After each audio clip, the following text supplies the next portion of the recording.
Can you imagine how I treat people I don't like? So, when they're, right. Well, I'd say that to Phil. I was embarrassing the heck out of him yesterday. So welcome. So, how many people are relatively new, as in have not attended like a class or two in the last few weeks? So we've got one, okay, couple, great. So we'll get started in a second, but for those who are new, welcome. This class is a little bit different in the sense of it's a combination of, as I'll talk a little bit about yin yoga, which is long-held postures, Buddhism, and traditional Chinese medicine. So I'll talk a little bit, as I always do, about how that sort of flows together. I encourage you to be open. And for those of you who have been coming for a while, we're going to be continuing a teaching that we started 2 weekends ago. And I'll talk a little bit about that too. So let's begin, though, by finding ourselves in a comfortable seated posture. Beginning by finding dignity in our seat. And by dignity, really first finding the legs as this very solid foundation, feeling ourselves to be very connected and very grounded, very stable on the earth. And then from that lower extremity stability, rising up through the spine, one vertebra at a time, and shoulders relaxed, and the back of the skull, as much as it can, is balanced over the sacrum, the tailbone.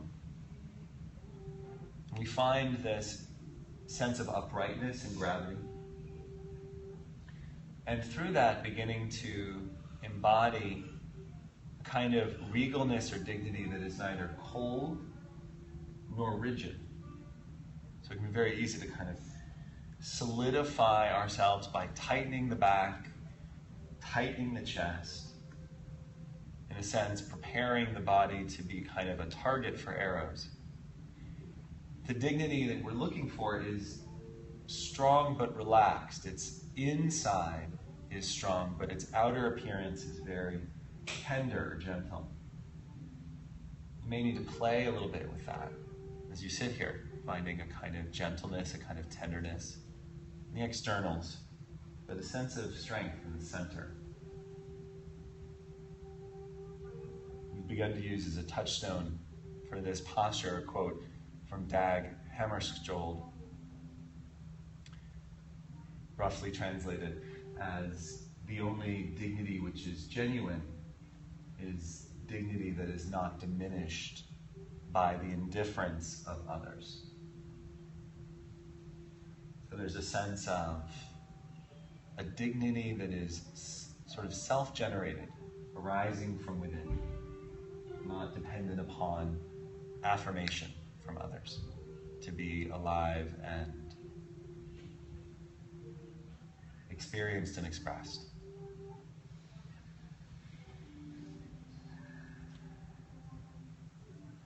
We'll complement that dignity by opening with a bow. So please take the hands to the hip crease, fingertips point in and elbows point out, embodying strong back and open heart. So from that dignity, slowly inclining the body, feeling regal but open and warm, and slowly coming up. Beautiful. So releasing the legs, we'll come into our first preparatory pose, butterfly. So soles of the feet coming together. For those of you newer to the class, we always do the same 4 postures at the beginning.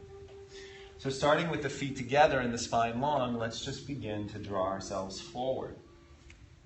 If you find that your hips and knees are in some discomfort here, first start by taking the heels a little bit forward of your pelvis. You try to create a posture here that does not necessarily need external supports. Instead, it's comfortable enough to be sustained, given what we're working with today. So relaxing, allowing the head to drop.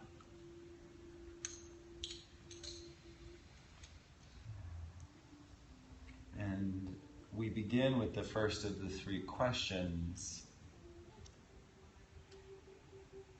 suggested by the title of this class. And that first question is, am I here now?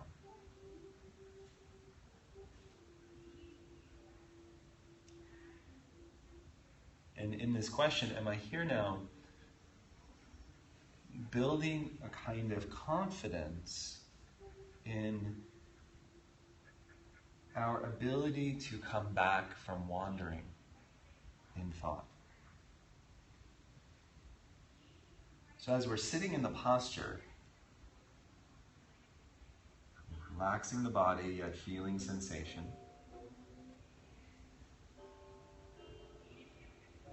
we begin to note those sensations, not just mentally, but actually feeling deeply into the body, noticing the quality of sensation. And then as is our normal human tendency, we usually then get distracted. So we hear the ducks. We begin to notice, oh, ducks. And then we become curious about what the ducks are doing. And then we realize that a young boy is chasing the ducks. And then we become indignant about the young boy chasing the duck and wondering what happened to parenting in America. And then all of a sudden, somewhere between a scenario where you're slapping the crap out of the mother or the dad, or trying to think about how to set up a duck refuge where this would never happen to ducks, you suddenly notice that you're in a room doing a posture, and now you're back.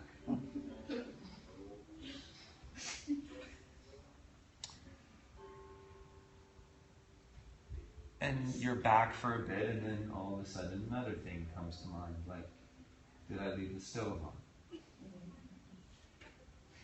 Because having thought about duck, you're now wondering if you started to defrost that chicken. And then again, you're back. And this just keeps happening over and over again.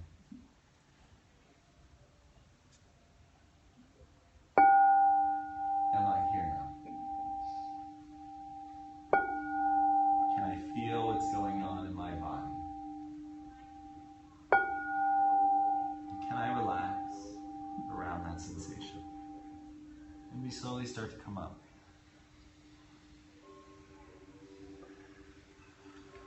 And we pause and we try not to look out and find that mother and young child.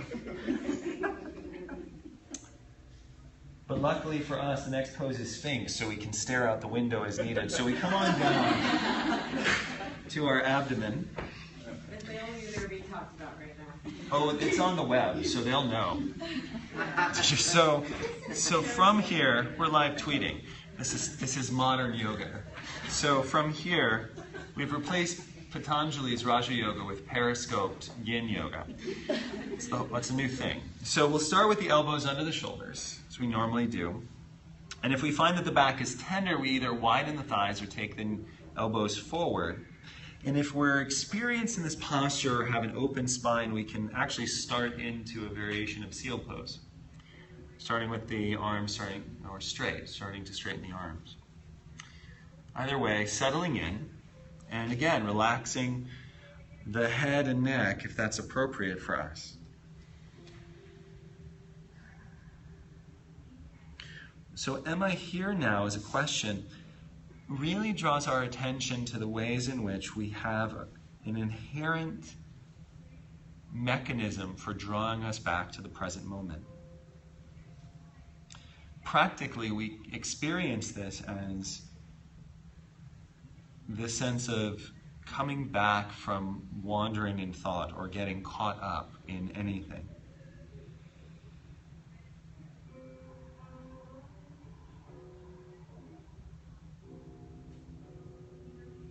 And then we try to anchor that here-ness through feeling what's going on in our body. And we differentiate this from thinking about our feeling. We start noticing how we might have a tendency to analyze sensation. So we're in the posture, or we're off the mat in something, and we feel something arise in the body, and we notice our tendency to immediately intellectualize it.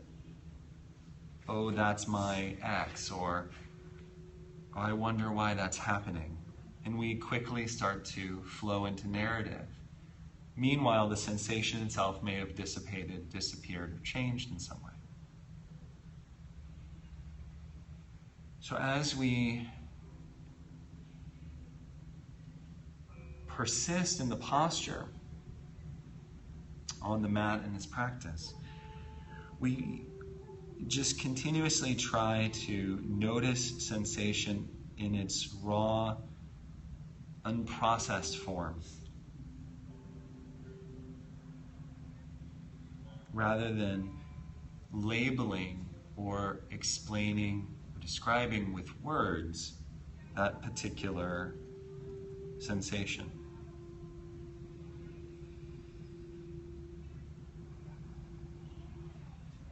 The breath becomes a powerful tool with this, as we can feel the body as the breath comes in, and we can feel the body as the breath flows out.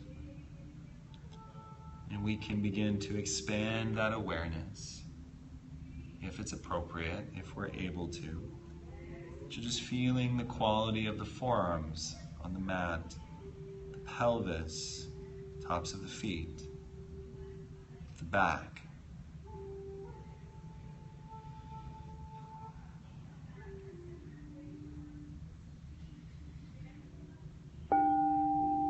Am I here now?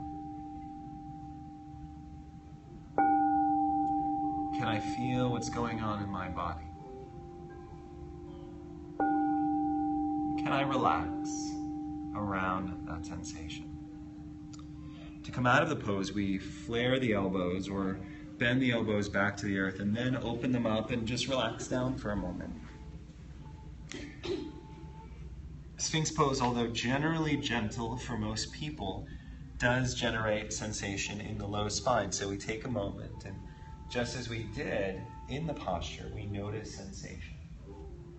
We try to notice its textures and qualities.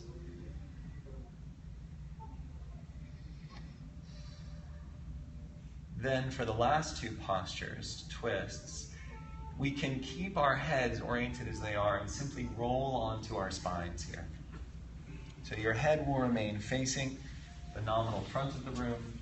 We just start on our backs, really centering ourselves on the mat as needed.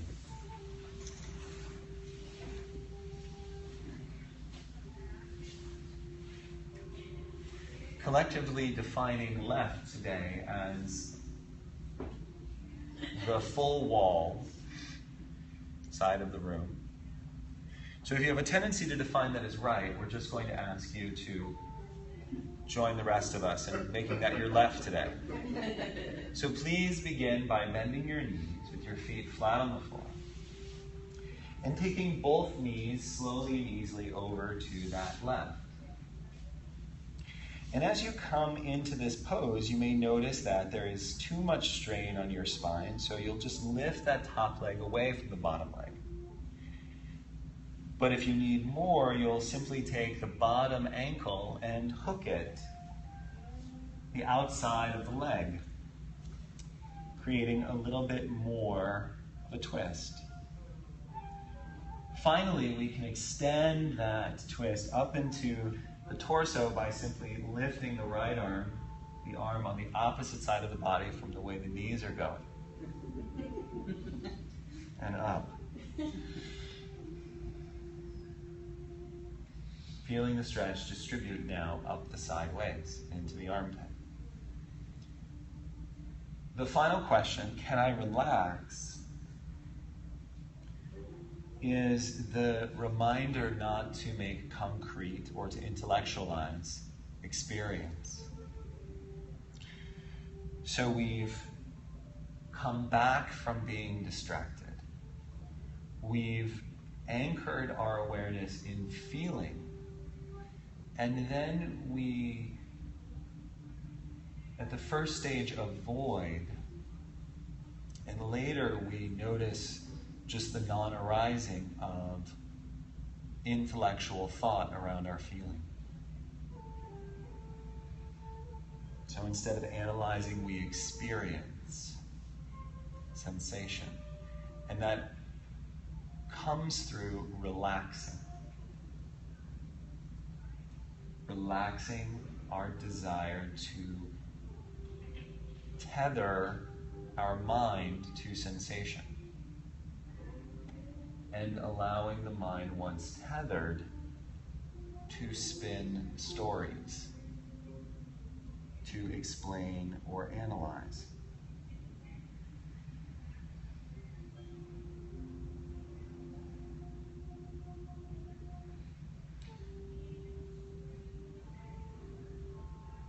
For some of us, there can be a real resistance to this method simply because it sounds a lot like we're just kind of sitting there doing nothing.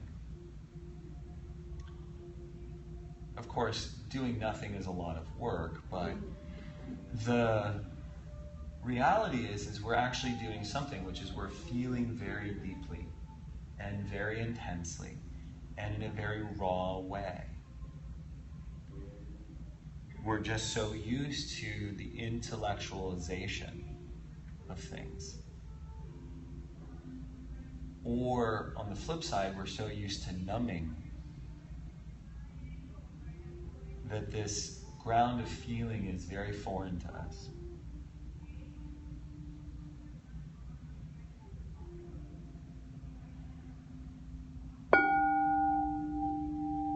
Am I here now? Can I feel what's going on in my body? Can I relax around that sensation? So please now, if you would, come back up to the center. Take a moment after a twist to stretch and mobilize your spine a bit, feeling free to full body stretch or knees to chest or whatever feels appropriate following a twist like that. And then taking the opposite side by taking the knees over to the location of the closet and the stereo cabinet and the door to the other room. So we drop the knees over to that side when we're ready. And again, we can lift the top knee, or we can use the bottom leg to twist the spine more deeply. And we can raise the left arm up.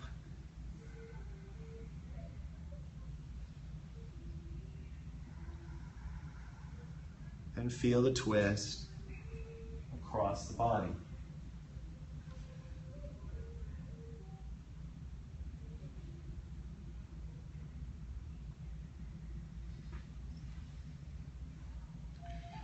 So with these three questions, really finding ourselves deeply committed to a practice of awareness of the body without intellectual or narrative overlays.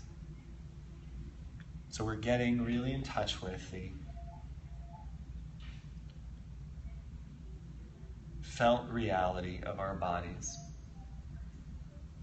and our experiences in the postures.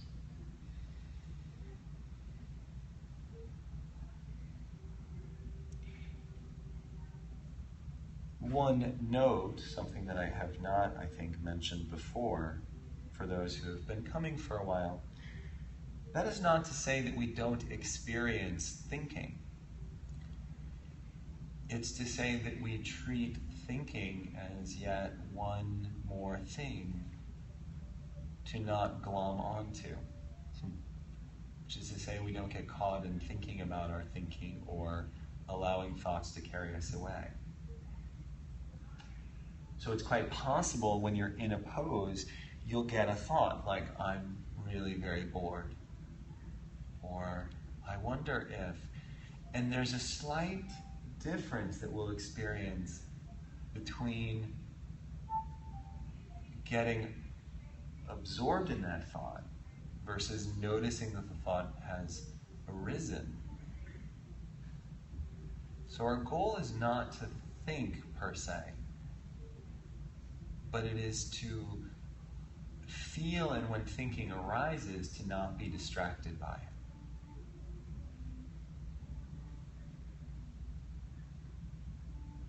So you can see how from the sort of outside perspective that if someone were watching this class and not participating, then it would seem like we're really just lazy.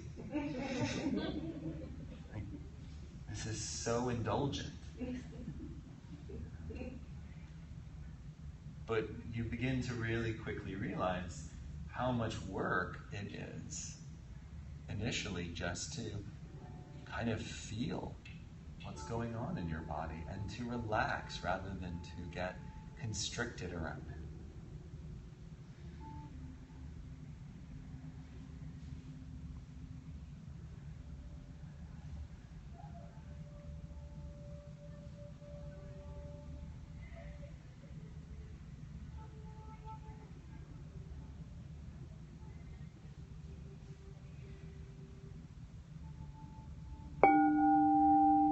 Am I here now?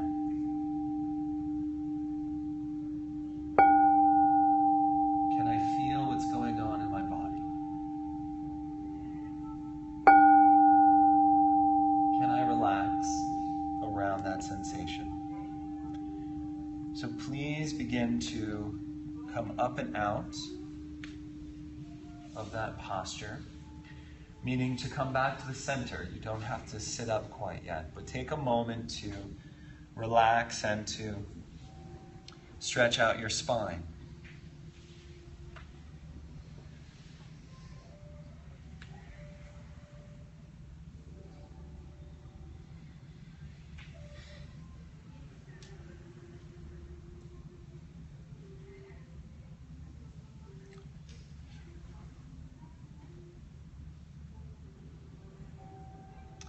So now, if you would, moving your way back up to seated and rotating to face towards the front of the room. And we're going to start with half saddle. So this pose is a stretch for the quadricep. So the version of half saddle that we might take looks something like the heel near the buttock, bless you. And we're stretching and feeling a stretch along the top of the knee. So this is the beginning point, or the kind of shape of the body in the posture. So before we go into this pose together, just reminding ourselves that we can take the knee out to the side. We could untuck the toes and have them out to the side. Again, this is the most permissive class. It's like a hippie parenting meeting. I want you to find your inner whatever. So from this position, you could lean back. Now, for some, this is just so much for the knee that it's not possible to be done. So a way to find another option is to simply come onto your side and relax down and pull the leg back. And you can cradle your head here and do something like this. Again, the stretch is coming through the thigh. And then, of course, for some, it can be that you're here and you lean backwards, coming onto your spine. So lots of options. So let's take the version that works best for our bodies with an attentiveness to feeling something through the thigh, over the kneecap, but neither on the outsides nor deep inside the knee. So you have a lot of options here. Which leg? So So we're going to start with, that's really good. Because you're just like, I'm not going to bother until I know where we're going here. So Tammy and Dorothea have both chose their right. Okay, good. So I appreciate that. So we're going to take our, what is that? Your right leg, Tammy? We're going to take Tammy's right leg and relax. Whatever right is for you. Whatever is right with your right, we're going to take that right away. So let's find our way into a pose. On the right side, the knee will be bent, the left leg will be longish.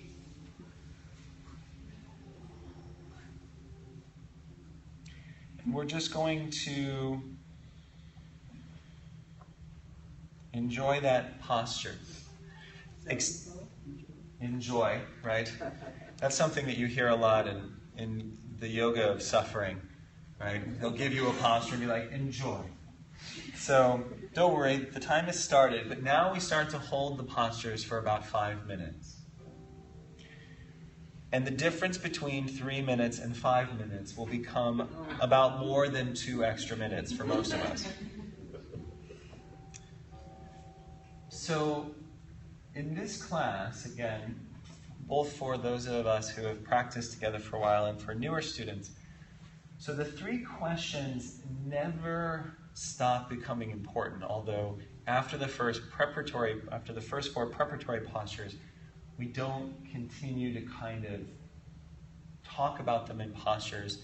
We instead use the bells at the end to remind us of the 3 questions continuously. And we can always return to the 3 questions. And in fact should oftentimes return to the 3 questions. The physical practice is informed by traditional Chinese medicine and meridian theory.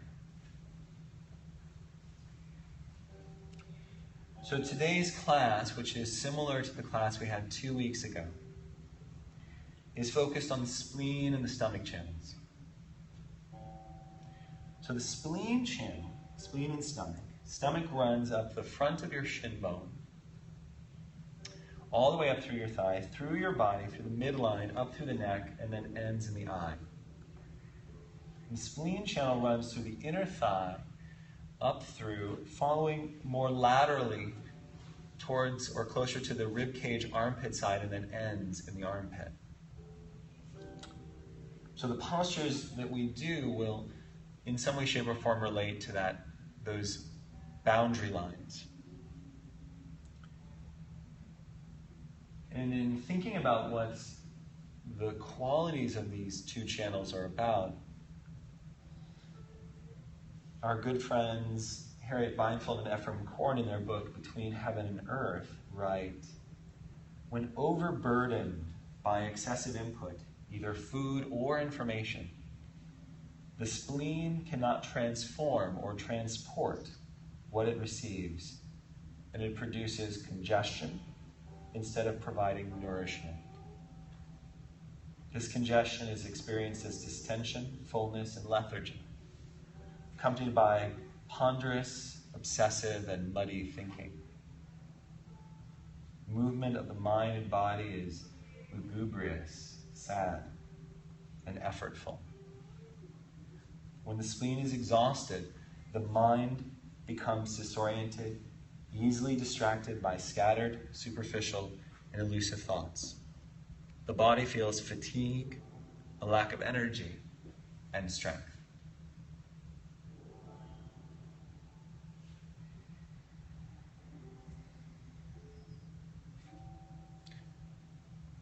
So on the physical level, by working this channel set, we're hoping to help to move some of this energy.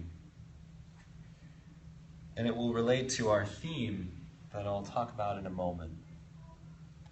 But on the first layer, just working with this idea of within the body and mind, this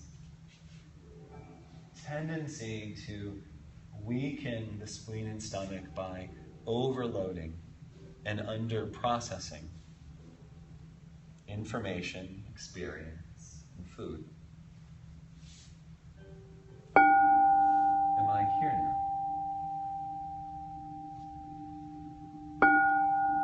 Can I feel what's going on in my body? Can I relax around that sensation? So please slowly come up. Take a moment before unwinding the leg, and then when you do unwind the leg, taking a further moment to notice the quality of the knee capsule and the hip to a certain degree. Feeling those reopen and re-irrigate. These postures help to influence the flow by compressing or damming the flow of blood, of chi through the limbs and structures.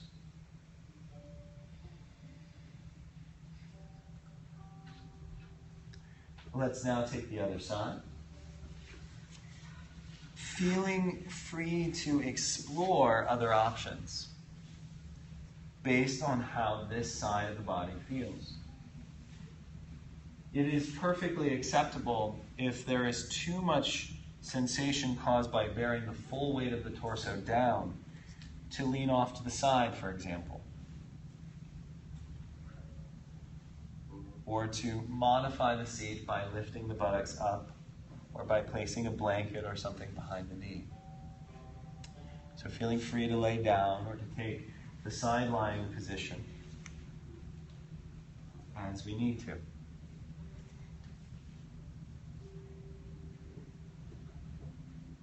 Relaxing into the half saddle.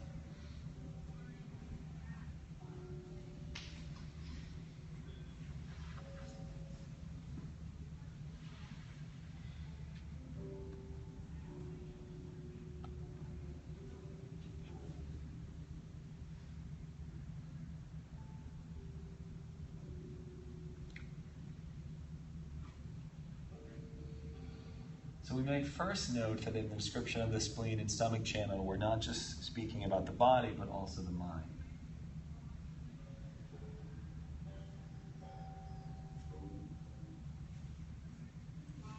And in the body, when we overconsume compared to our capacity, we notice the sort of constriction or slowness that happens. And this arises from the overtaxation, from this perspective of the spleen and stomach. But we can do this equally with thinking or stimuli.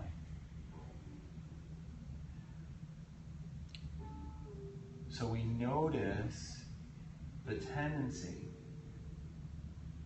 to want to be entertained and overloaded. Part of the reason why people don't come back to a class like this, in addition to many reasons other than this one, is because the main focus is, from all intents and purposes, of sitting in postures. And when we do that, we can have a tendency to really become bored,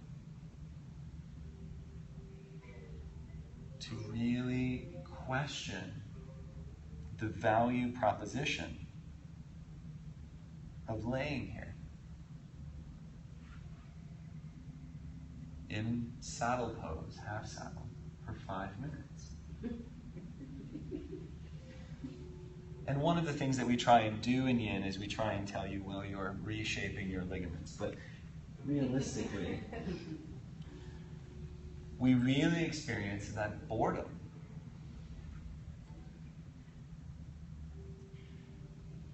And what I would propose for us is that boredom is a tool that encourages us to externalize as a way to avoid self-awareness.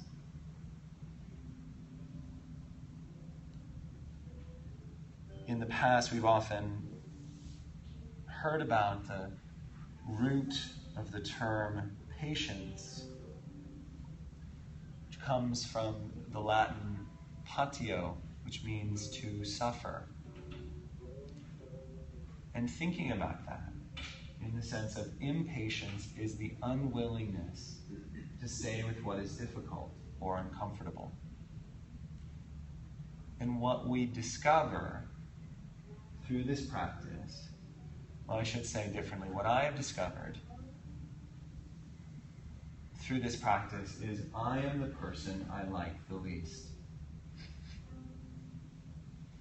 And so when I sit in these poses and it's just me, I begin to realize that I am not the superhero I have constructed in my own mind.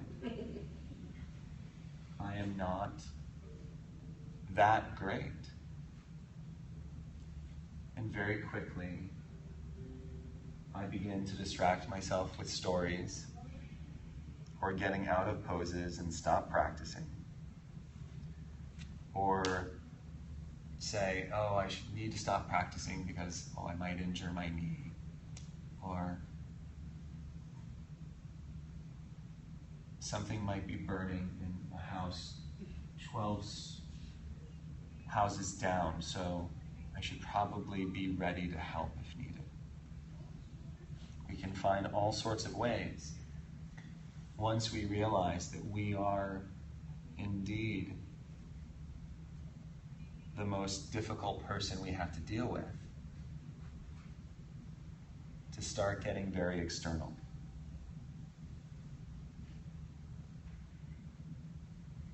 Am I here now? Can I feel what's going on in my body? Can I relax around that sensation? We slowly come up.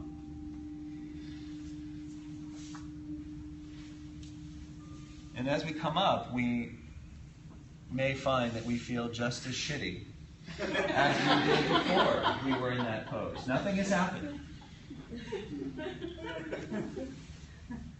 And we stretch and we release and we have some gratitude for not being in the pose, but we're still like, well, yep, still shitty. So we try here, keeping it light.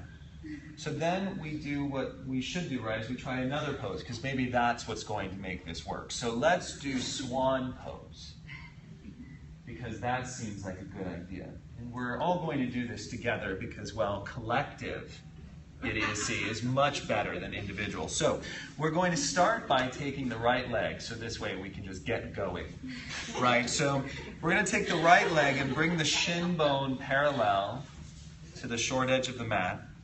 And if you have any challenges with swan pose, aka pigeon, you could just pause here, kind of sitting in a mermaid style.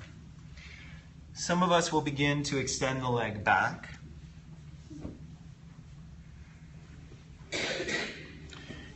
And again, as we extend the leg back, if we find that we're very much suspended off the floor, rather than anchoring something under that buttock, we can just simply come down onto it.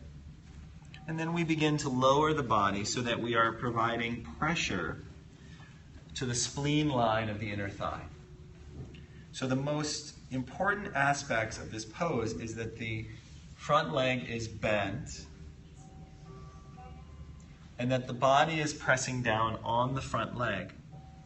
It is beneficial for the stomach channel if the leg is extended back, as we can provide pressure to the top of the thigh and the shin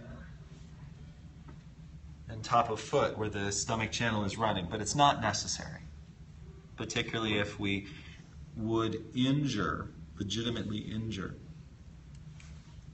ourselves by going deep into this pose. But this is why we focus on some basic architectural principles and then allow ourselves space to explore how to maintain those principles without deep suffering. You might also see that this class can be difficult simply because you're not necessarily being told what to do in its entirety. You have to make some decisions for yourself. And the 3 questions are really there to help you identify in some ways whether the posture is working. Because when you are in a posture that is too intense, you'll notice that thoughts come up as a distraction to allow you to sustain something that is uncomfortable. And when you're too relaxed, when you're too loose, no sensation arising, thoughts arise because you have nothing to keep you tethered. You have no feeling arising that you can link to. So it's a balancing act each day and each time.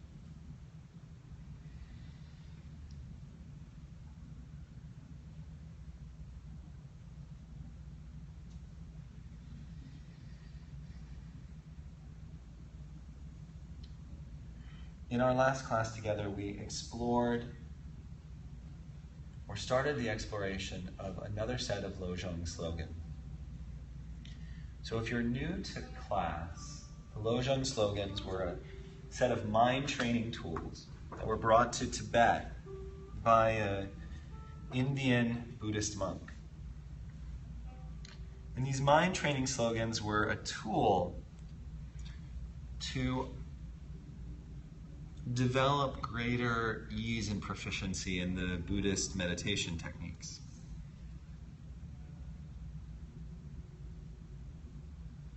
And we investigated point 6 of the Lojong slogans, which consisted of roughly 17 or so slogans around mindful awareness and discipline.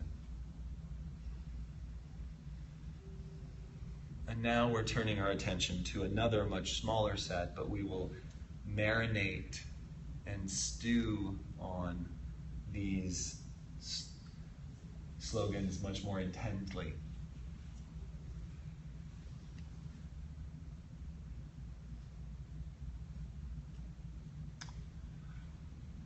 So the slogan that we're working with, and we'll be working with for about the next 2 or 3 classes after this one, is the slogan of, when the world is full of evil, transform all mishaps into the path of wisdom. When the world is full of evil, transform all mishaps into the path of wisdom.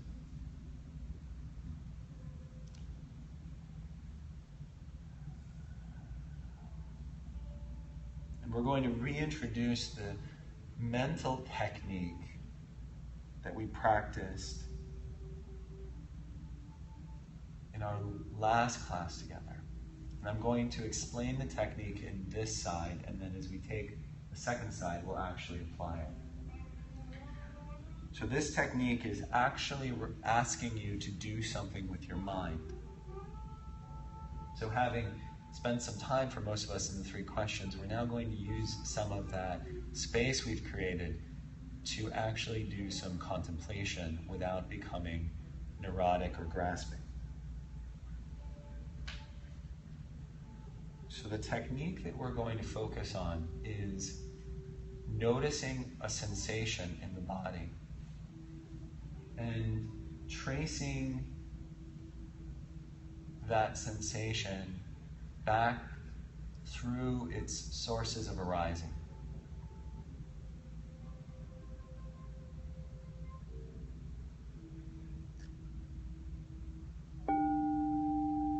Am I here now? Can I feel what's going on in my body? Can I relax around that sensation? So please begin to slowly come up. And as you come out of the pose, once again, perhaps swinging the legs around and taking a moment to allow the hip structure to open and re-irrigate itself, depending upon the structure and amount of tightness in the hip or psoas muscles. Psoas running from the hip up into the spine, we may feel some tightness in this inner thigh crease area. Once we've released that, we cheerfully come to the other side. And we find the variation that works best for us. And we find that not as a way to avoid sensation, but as a way to really sort of commit to feeling enough to be present.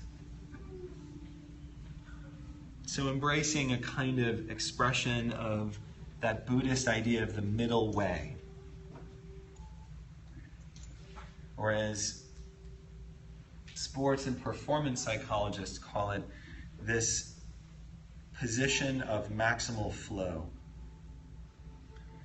where flow is described really as the state of being where the complexity of the task is great enough that we need to bring attention to it, but not so great that we're distracted, or so little that we're also distracted.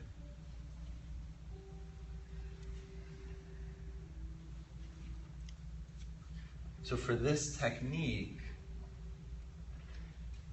we will do the following thing together, but each of us internally to ourselves. We will find a place of sensation in the body. Having practiced the 3 questions and the previous postures, we should be able to identify a place in which feeling arises, even if that feeling is not necessarily coming from the main architecture of the pose. So, although the neck has no involvement here, we may find sensation in the neck. We might find sensation in the shoulders, although they're not directly implicated in the shape of the legs. So we find that sensation, and now we add a level of contemplation by saying,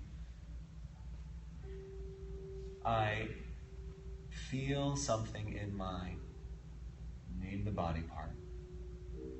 And then having said that, we then make the next statement. And that sensation arises from, and then you insert your sense of why it's arising. Without prejudice or prejudicing your experience or shaping it in any particular way, the following example might be helpful.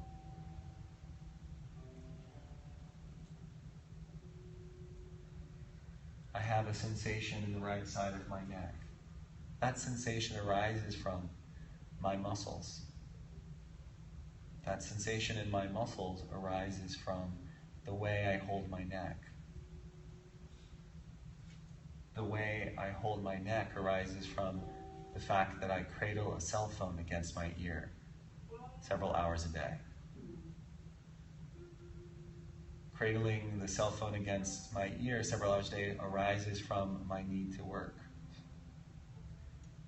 And so on. And doing this not so swiftly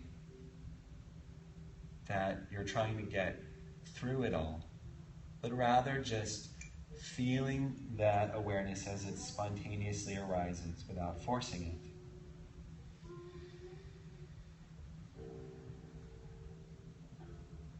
So you just continue. And for some it continues into the body, and for others it will externalize out into your life. Starting to bring other people, other things, other situations into the mix. Again, the technique is simply find sensation, say that there is sensation arising in my, name that body part, and then saying to oneself, that sensation arises from, and then each next statement continues to elaborate that chain.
Am I here now?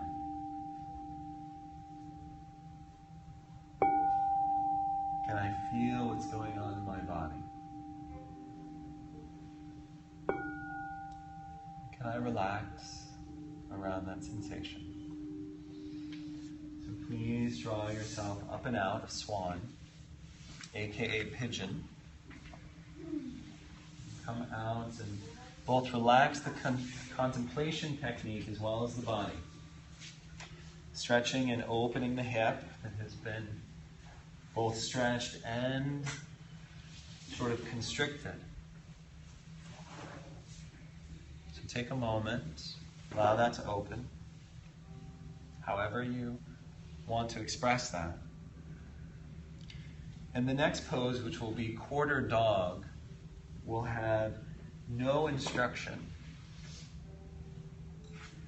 from me and complete time for use of the technique.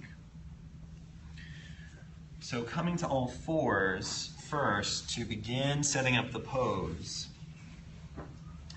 And in all fours, just reminding ourselves that the contemplation technique is as follows. In the posture, we locate sensation. And then we begin to work from that arising, finding, in a sense, cause. Where does that sensation arise from? Why does that sensation arise? So let's take quarter dog by now reaching the hands forward. Walking the hands forward until we feel a good stretch, and then we begin to lay the torso down towards the floor. For some of us, we are flexible so much in the shoulders and spine that the breastbone can come to the floor. And in that relatively rare case, the chin also comes to the floor. For most of us, though, we will not be able to make that contact, so it is often more relaxing to have the head connect with the floor. I encourage you, because the neck and head are not part of the architecture of this pose, that if the side of the face is on the floor, that at some point you take a moment to switch sides in that turn, or you can simply lay the forehead on the floor if that doesn't strain the neck too much.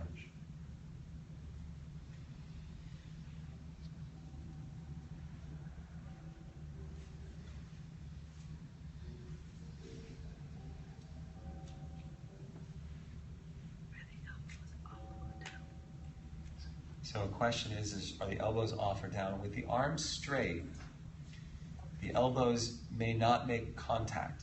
But if you find that the pose is difficult, then yes, the forearms can come to the ground consciously.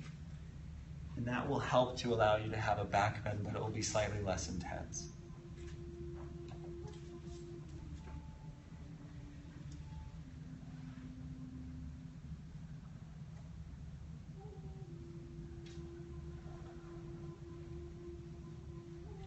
Utilizing technique and contemplation.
for most of us, coming down fully to the abdomen, or pressing first back into a child's pose and then coming down and resting.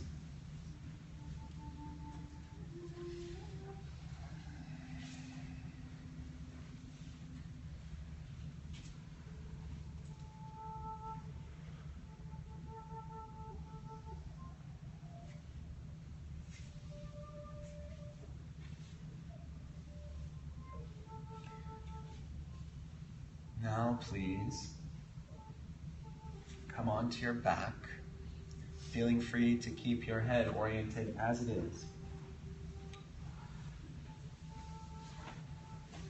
And we're going to take a neck stretch. And again,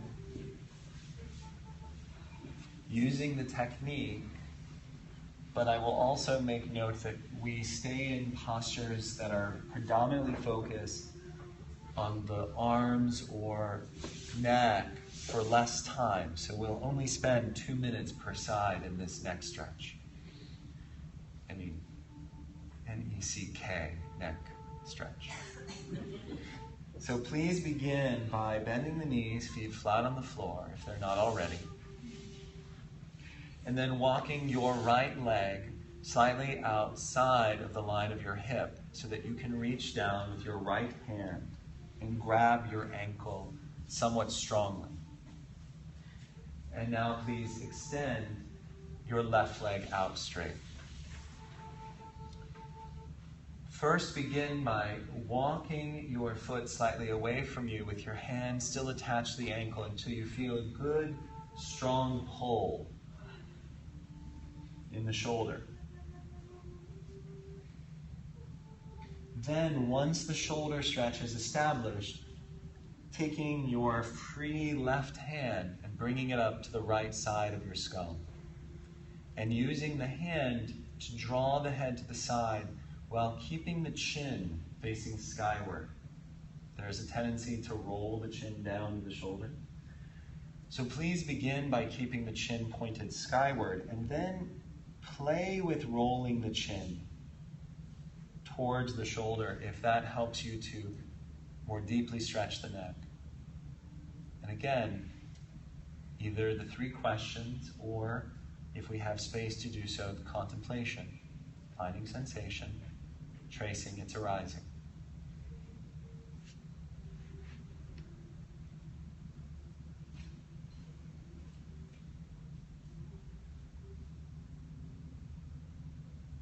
To deepen this stretch, rather than pulling more strongly on the head, simply walk the ankle further away.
Please first begin by releasing the side of your head, but keeping it still off to the side.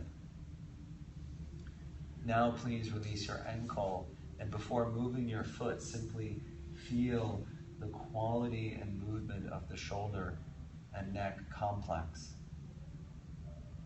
And now, with care for the neck, begin to shift your head back to center as you take your right leg long. And pause for a moment, feeling the quality of the neck and shoulder.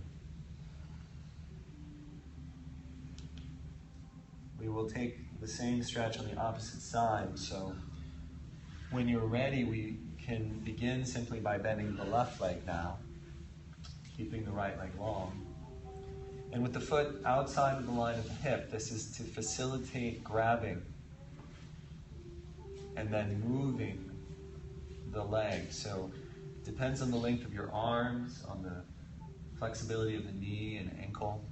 So grabbing onto that ankle, we will slowly begin to shimmy it forward until we feel a good tug through the shoulder. Once that tug has been established, then we add the neck by gently manipulating the position of the neck with the hand and arm, keeping the chin first skyward and then playing with whether dropping it towards opposite shoulder helps or hinders the generation of sensation that is sustainable. And again, the contemplation, sensation, and the source of arising.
Am I here now?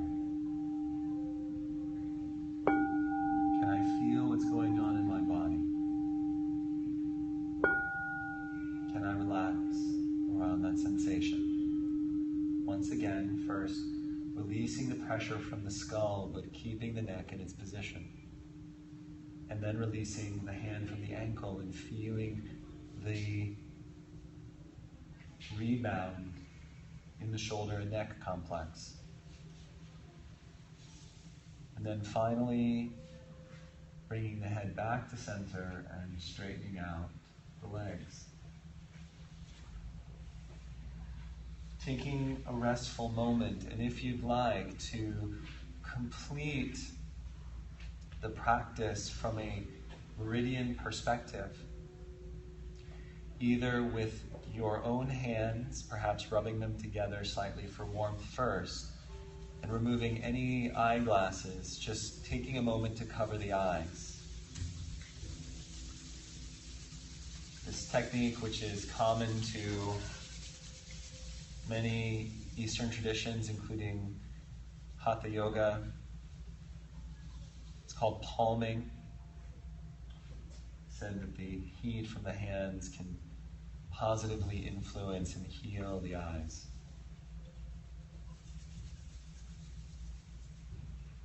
So just gently palming, allowing the eyes to cool and to soothe, completing this stomach line running up through the neck and into the eye. Having opened and worked the spleen line well and strongly today, completing the stomach channel line.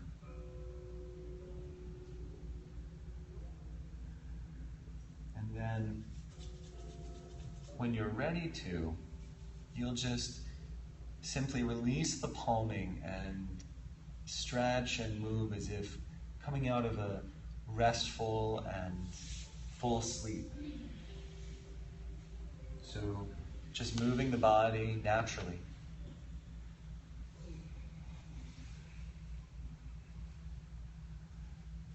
And then with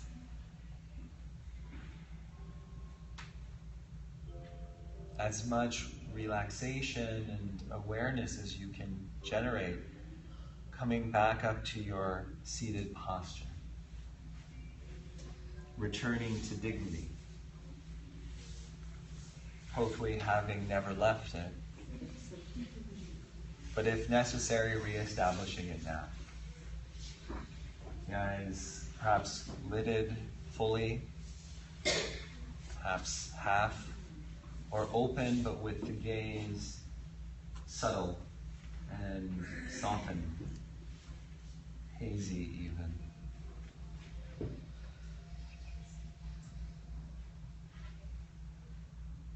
Taking a moment to appreciate the difficulty of doing nothing. Perhaps feeling the echoes and residue of the contemplation practice, which we'll return to and more fully develop next Sunday.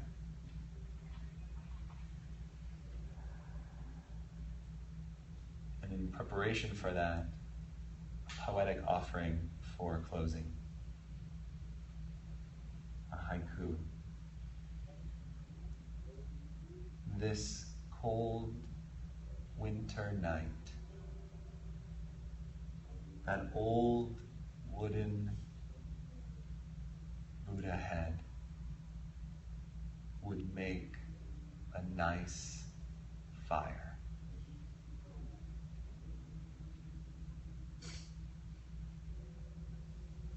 Taking the hands to the hip crease for the closing bow. And reminding ourselves that we hear the aspiration, chime after each, and on the third chime, bowing. May I experience happiness and the root of happiness. May you experience happiness and the root of happiness. May all beings experience happiness and the root of happiness. Namaste.